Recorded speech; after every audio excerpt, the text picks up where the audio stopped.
कांग्रेस ने बाबा साहब भीमराव अंबेडकर की महापरिनिर्वाण के बाद कहीं भी उनकी स्मारक नहीं बनने दिया। जो भारतीय जनता पार्टी ने स्वर्गीय अटल बिहारी वाजपेयी जी के समय और आज आदरणीय प्रधानमंत्री नरेंद्र मोदी जी के समय जो पंचतीर्थ बने हैं, ये भारतीय जनता पार्टी ने बनाए हैं, कांग्रेस ने नहीं। कांग्रेस ने कभी नहीं बनने दिया। बाबा साहब भीमराव अंबेडकर को कभी पद्म पुरस्कार तक नहीं देने दिया। भारत रत्न भी बाबा साहब भीमराव अंबेडकर को तब मिला जिस सरकार में भारतीय जनता पार्टी सपोर्ट कर रही थी। कांग्रेस का इतिहास इसी से आप समझ सकते हैं। जो बाबा साहब भीमराव अंबेडकर ने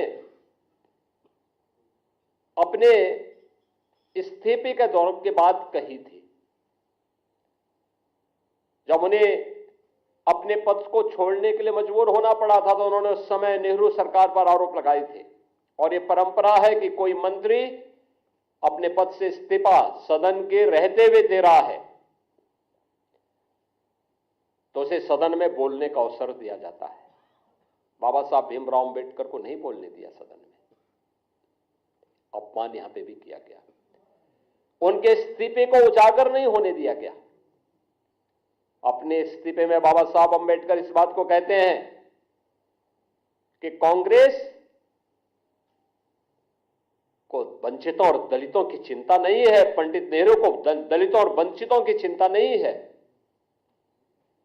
इन्हें मुसलमानों की चिंता है। ये वंचितों और दलितों से ज्यादा महत्व उन्हें देते हैं और मैं वंचित और दलितों की आवाज बनना चाहता हूं।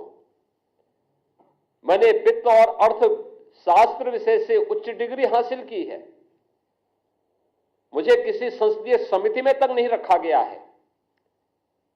ये पीड़ा उनकी थी, जो वंचितों और दलितों के लिए जिस आंदोलन को उन्होंने आगे बढ़ाया था, देश के अंदर जिस सामाजिक समता के निर्माण के लिए उन्होंने अपना पूरा जीवन होम किया था, उन्हें उससे वंचित करने का काम भी कांग्रेस किस रूप में कर रही थी।